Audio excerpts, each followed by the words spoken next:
जय हिंद दोस्तों। GK with Marwari channel के यूट्यूब चैनल पर आपका हार्दिक स्वागत है। आज हम सेकंड ग्रेड साइंस की क्लासेस शुरू कर रहे हैं और आज की हमारी जो पहली क्लास रहेगी वो रहेगी एंडोक्राइन सिस्टम के ऊपर, यानी अंतःस्रावी तंत्र के ऊपर। तो पहले हम हेडिंग डाल देते हैं, जो है हमारा क्या है, अंतःस्रावी तंत्र। इंग्लिश में इसको बोलता है एंडोक्राइन सिस्टम, एंडोक्राइन सिस्टम। देखिए एंडोक्राइन सिस्टम, इसके अंदर हम पढ़ेंगे हार्मोन्स के बारे में। हार्मोन शब्द बहुत इंपॉर्टेंट है, किसने दिया या हार्मोन क्या था, जो भी है उसका हम आगे अध्ययन करेंगे। तो देखिए सबसे पहले एक सवाल क्वेश्चन जो आता है, वन लाइनर क्वेश्चन आता है कि भाई अंतःस्रावी तंत्र का जो जनक है वो किसको कहा गया है। तो देखिए वो is the father of endocrine system is Thomas Edison, यानी अंतःस्रावी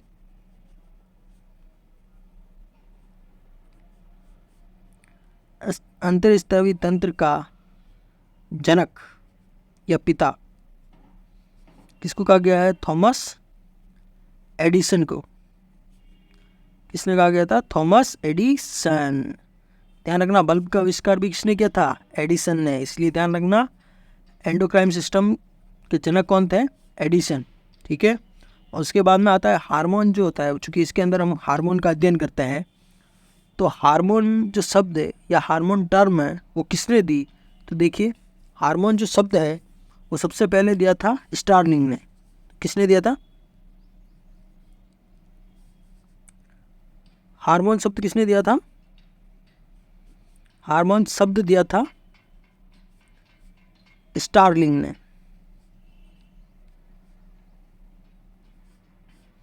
किसने दिया था, स्टार्लिंग या स्टार्लिन ने। ठीक है। उसके बाद में आता है कि भाई जो हार्मोन शब्द तो दे दिया, अब हार्मोन का शब्द दिया है तो इसका मतलब कोई ना कोई तो हार्मोन खोजा होगा। तो पहले जो हार्मोन खोजा गया था वो कौन सा था, तो वो हम पढ़ते हैं। तो पहला खोजा गया हार्मोन कौन सा था,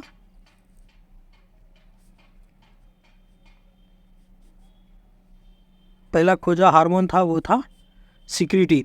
कौन सा था, सिक्रीटिन। ये कहाँ पर होता है, तो ये हमारा होता है पाचन वाले भाग में, यानी पाचन तंत्र के अंदर ये हार्मोन होता है। इसकी जो खोज की थी वो की थी बेलिस और स्टार्लिन ने। किसने की थी, एक तो है बेलिस और एक है स्टार्लिन ने।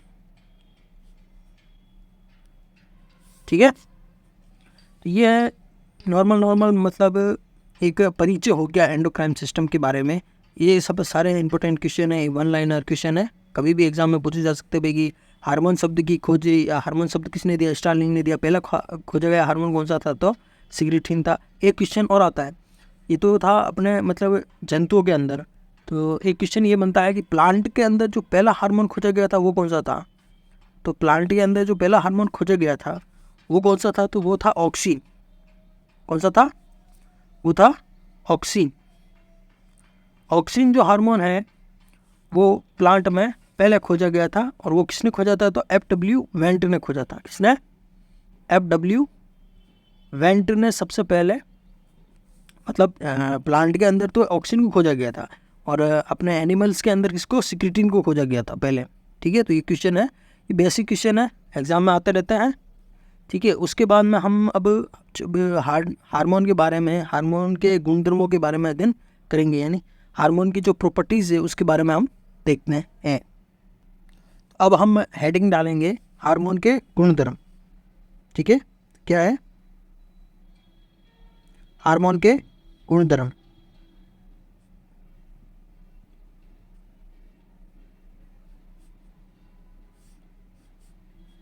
देखिए हार्मोन जो है वो स्रावित कहाँ से होते हैं, तो हार्मोन हमें पता है अंतःस्रावी तंत्र या अंतःस्रावी ग्रंथियों से हार्मोन स्रावित होते हैं।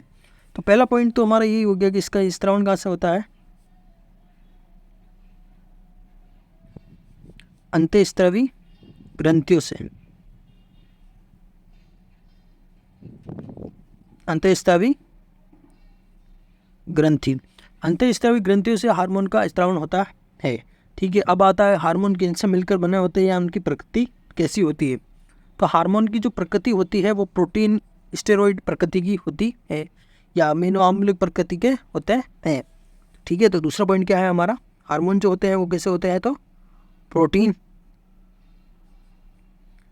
स्टेरॉइड, आगे हम पढ़ेंगे स्टेरॉइड क्या होता है, प्रोटीन स्टेरॉइड और अमीनो अम्ल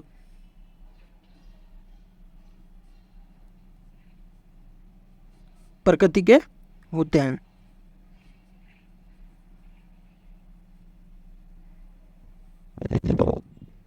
तीसरा पॉइंट ये है, हार्मोन जो होते हैं वो हमारे शरीर में स्टोरेज नहीं होते, यानी हार्मोन का जो है वो संग्रहण नहीं होता है, यानी एक जगह स्टोर नहीं रहते हैं। जैसे कि प्रोटीन हो गया, ये तो हमारे शरीर में स्टोर रह सकते हैं, लेकिन हार्मोन जो है वो स्टोर नहीं रहते हैं। ठीक है, एक अपवाद भी है, मैं लिखाता हूँ। पहले क्या है, नॉर्मल जो पॉइंट है, यानी सामान्यतः हार्मोन जो है वो संग्रहित नहीं होते हैं, यानी हार्मोन जो है हार्मोन का संग्रहण नहीं होता है, संग्रहण यानी स्टोरेज नहीं होता है। ठीक है, संग्रहण नहीं, संग्रहण नहीं होता है। अपवाद, थायराइड ग्रंथि का थायरोग्लोबुलिन हार्मोन जो होता है वो हमारे बॉडी में निष्क्रिय अवस्था में स्टोरेज देता है, और जब मतलब आगे हम पढ़ेंगे जब थायराइड ग्रंथि एक्टिव होती है तो वो जो है सक्रिय अवस्था में आ जाता है, यानी कि एक थायरोग्लोबिन हार्मोन जो है वो उसका संग्रहण होता है। जैसे थाइमस ग्रंथि होती है, थायराइड, थायराइड का थायरोग्लोबुलिन,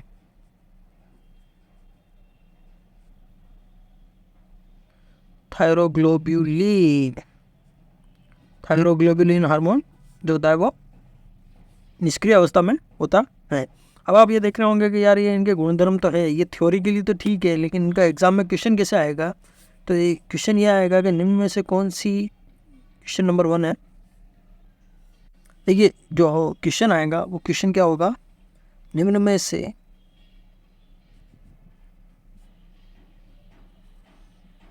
क्या हार्मोन के लिए सत्य है, क्या हार्मोन के लिए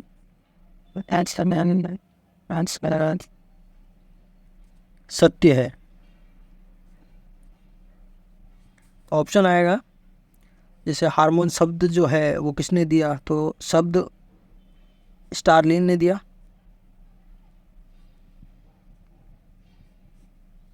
बी है, जिसे पहला खोजा गया हार्मोन जिब्रेलिन था, या खोजा गया जो भी है, पहला खोजा गया हार्मोन कौन सा था, तो जिब्रेलिन था।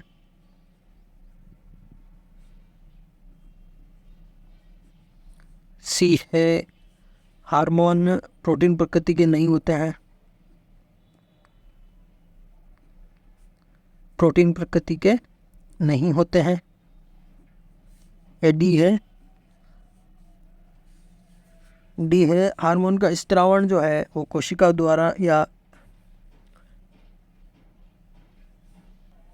डी ऑप्शन है अंतःस्रावी ग्रंथि या हार्मोन जो शब्द है वो स्टारलिन ने दिया था, लेकिन जो हार्मोन जो है मतलब पहला खोजा गया पादप हार्मोन कौन सा था, तो वो अगर सिक्रेटिन कर दे या इसकी जगह कोई सा भी ऑप्शन दे दे, लेकिन आंसर जो है वो तो पहला होगा, क्योंकि हार्मोन जो शब्द है वो स्टारलिन ने दिया था। तो ऐसे क्वेश्चन बनेंगे।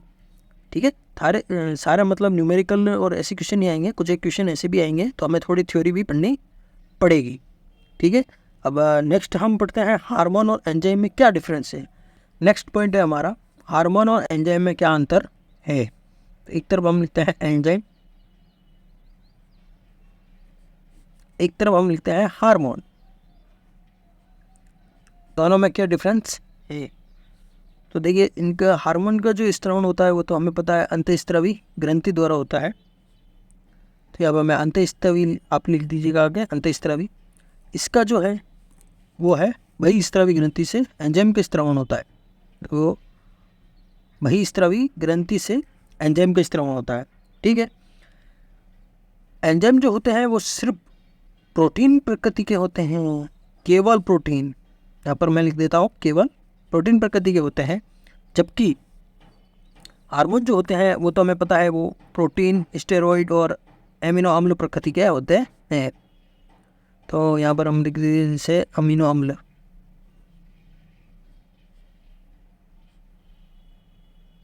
अमीनो अम्ल प्रकृति के होते हैं।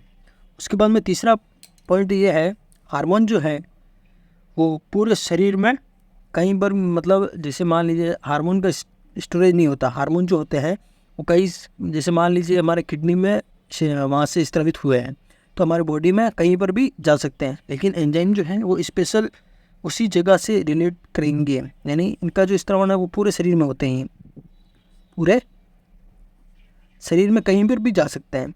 एंजाइम जो है वो स्पेशल जगह पर ही जाएंगे, यानी केवल स्रावित स्थान, जैसे स्रावित स्थान मान लीजिए अपने मस्तिष्क में स्रावित हुए तो अपने मस्तिष्क में ही रहेंगे, ऐसे नहीं कि हमारे पाँव में आ जाए, लेकिन हार्मोन जो है वो हमारी पूरी बॉडी में घूमते रहेंगे। ठीक है, अब आता है चौथा पॉइंट। चौथा जो इनका खास है वो रक्त के साथ संबंध है। रक्त के साथ संबंध जैसे ये, इनको तो, इनके लिए तो डक्ट की आवश्यकता यानी नलिका की आवश्यकता नहीं होती, ये तो सीधे स्रावित हो जाते हैं। इनके लिए नलिका की आवश्यकता होती है, इसलिए ये नलिका युक्त होते हैं।